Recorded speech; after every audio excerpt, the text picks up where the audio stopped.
Hey guys, and welcome back to my weekly reading vlog where every time I finish a book, I hop on the camera and let you know my thoughts and feelings about it, and then let you know what I'm going to be reading next. So I have finished Havoc by Ann Aguirre, the second book in the Dread Chronicles trilogy. And this is an adult science fiction trilogy that follows Desdemona DeVos, or Dread, and she is a faction leader in a prison spaceship called Perdition. And in the first book, she manages to recruit a new prisoner that just got dropped off, who is very mysterious and also very capable. And his name is JL. And in this particular book, the plot is just basically that there is a group of mercenaries that have been sent to Perdition, and their orders are to kill all the prisoners. And so, of course, Dread and JL do not appreciate that, and so they are going to be fighting back. I really like this book. This book is much, much more action oriented than the first book was. And the first book was not skimping on the action. But this is really what this is. They have a problem, they have to solve it, and they are constantly on the go. We do get some amount of like character development and relationship development, but not as much as the first book. So in this one, it's really more about bringing background characters more to the front and learning them a little bit more about them. Desdemona, not so much, and JL, not so much. And their relationship just deepens. It doesn't really do anything. We don't really do anything major with that. It's just like their relationship deepens. But so this was really, really action oriented. And I really enjoyed it. It was an easy read. Like, Ann Aguirre's writing style is just very, very easy to read. It is not flowery. It's there to serve the purpose, and it does that very, very well.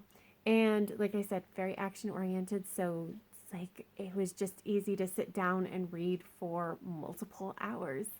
And I really enjoyed this. And I am looking forward to the third book because we're setting up for them trying to escape, and I want to see. I'm assuming it happens. I just want to see how they do it. So I enjoyed this, and I'm looking forward to the next one. So now I am reading Get a Life, Chloe Brown by Talia Hibbert, and this is a contemporary romance. And this was also not on my monthly TBR because I went to the library and I had to go in the library for reasons, and I decided that I was going to look for this book. And if they happened to have it on the shelf, then it was clearly destiny, and I was going to check it out and read it. And they had it clearly, so I decided that I was going to read it. But basically, this is, like I said, it's a contemporary romance. We're following our main character of Chloe Brown, and Chloe had a near-death experience. And when she thought back on her life, she realized her life was very boring. And so she created a list of things that she wanted to do to kind of get a life. And then her new superintendent, Red, comes along, and she decides that maybe he can help her cross off some of those things, and sparks fly. I am 142 pages into this, so pretty far. And I'm enjoying it. I really like Chloe as a main character. She is disabled. She has fibromyalgia and something else, but she's got chronic pain. It's just like, and it's a big part of her existence, and it is a pretty big part of this book, and I really, really appreciate that. But I just love her. She's got a very sarcastic kind of humor, which I really do enjoy. I enjoy her and Red's interactions. They're interesting and just fun. I do think that the sex portion of it, they haven't actually had sex at this point, but like, they think about it, and that part I could see people thinking that it's a bit on the raunchier side, and it's mostly because the language used is very straightforward. So we're not getting a whole lot of euphemisms here, and so it feels a little bit raunchier. Just a heads up. Like, I didn't think it was all that bad. I haven't gotten to like a true sex scene yet. So we'll let you know when I finish. When I have finished this book, I'll let you know if that still stands. If I where I think it falls on the sweet to steamy side of things. But yeah, so far I am really enjoying this, and I expect I'm gonna have an update for you pretty soon. But that's it for now, you guys. Bye. Hey guys, it is Wednesday night and I have an update for you. I finished Get a Life, Chloe Brown by Talia Hibbert. So I'm going to come out right out and say I gave it 3.5 stars, but it didn't quite work for me. It was almost there, but just not quite.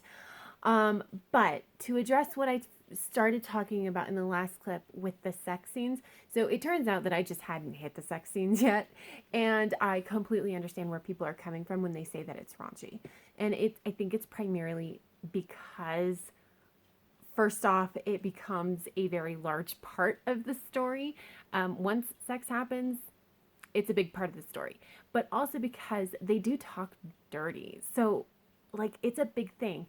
And it wasn't, to me, it wasn't like jarring because it was very similar to how they talk to each other anyway. Just now it's about sex. But I could see why it would be, a lot of people would find it jarring. But realistically, like, I don't care about sex scenes. Like, I just skim through them because I just don't care. I'm here for the romance. It doesn't bother me that there's sex scenes in books. It's just like, I just don't care to read them. But the romance didn't quite work for me either. So I really like these characters a lot. I love Chloe. I think she is so much fun. She's sarcastic and she's doing her best and she tries super hard. And I love Red. He's just a big teddy bear of a man. I really like them together, actually. But my problem was that this is a very compressed timeline, like 3 weeks, I want to say, something. It was weeks. It was measured in weeks. And I just didn't buy it. That's ultimately what it was. I didn't buy it. We didn't see enough little moments between them to really drive home that they were falling for each other on such a compressed timeline. Like, it wasn't quite enough. And so when we got to the end where they're making their, declarations of love, whatever, I just didn't buy it. Like, I was like, okay, that's lovely that you're in love, but that's not like, I don't know. It just didn't quite do it for me. But like I said, I really liked the characters. I liked their interactions. And so that's why I ended up giving it 3.5, is that, like, I liked so much of this book. I just didn't think there was quite enough for me to really feel that connection to the romance part of it. But I am hoping that I'm going to read the next one, and I'm hoping that I'll like it better than this one. Figured I'll give the series another chance, especially because I do like Danny, and I have heard that that second book is better. We will see. But in the meantime, I am going to go ahead and pick up Magic Breaks by Ilona Andrews. This is the 7th book in the Kate Daniels series. So the Kate Daniels series is an adult urban fantasy series that follows Kate Daniels, and she was a mercenary and then a liaison, and now she's got her own private investigation agency. But she lives in an alternate version of Atlanta, Georgia, where magic comes in waves, and when it does, all the magical stuff works and none of the technology stuff does. It all dies. And then when magic leaves, the technology stuff works and the magic doesn't. So, very interesting setup. But in this particular book, there is a meeting of all the leaders of the supernatural factions, and one of the masters of the dead is killed, and it looks like it was done by a shapeshifter, and now Kate has 24 hours to track that shapeshifter down. And I am very excited to read this. This is another of the books that I just haven't read yet. I have been loving this series to the point where when I start a book, I tend to read it in like a day or less. So, I mean, I don't know that I'm going to get that speed with this one because I do have kind of a lot of stuff that I need to get done tomorrow, but I still should have an update for you pretty soon. Either way. But that's all I have for now. So until then, bye. Hey guys, it is Saturday night, so it is time for my end of the week update, and I have made some really nice progress on Magic Breaks by Ilona Andrews, the 7th book in the Kate Daniels series. So I'm on page 270-ish out of about 360, so I only have like 90 pages left, and I'm probably going to finish this tonight, like late tonight, like too late to film another update. But I'm really, really enjoying this. This has a really interesting premise. And like, here's the thing. So I told you what it's about, but, and that is what it's about, but also there's a lot more going on.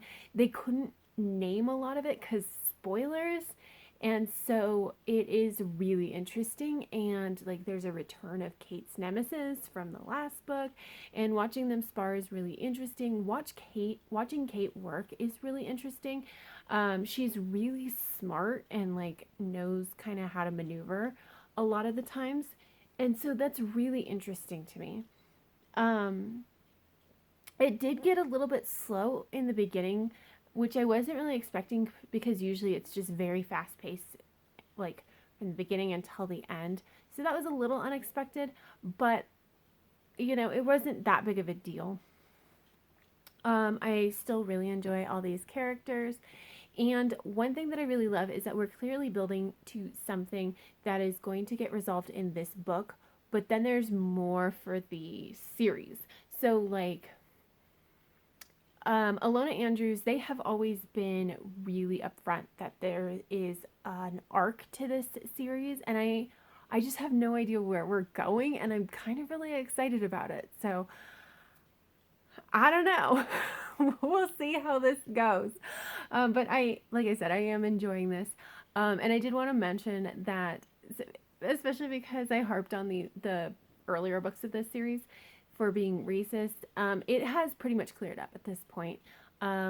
There are a lot of characters that are introduced that are different races, ethnicities, religions, like sexual orientation, everything. Like, and they are described appropriately instead of accidentally racist. So I did want to let you know that yes, it does get better, and it's not only better, but it's respectful. So yay, I'm very glad for that. But like I said, I should be finishing that pretty soon. I expect you'll get an update from me tomorrow as the very first update for next week. But that's all I have. So until next time, guys, have happy reading, and I will see you in the next video. Bye.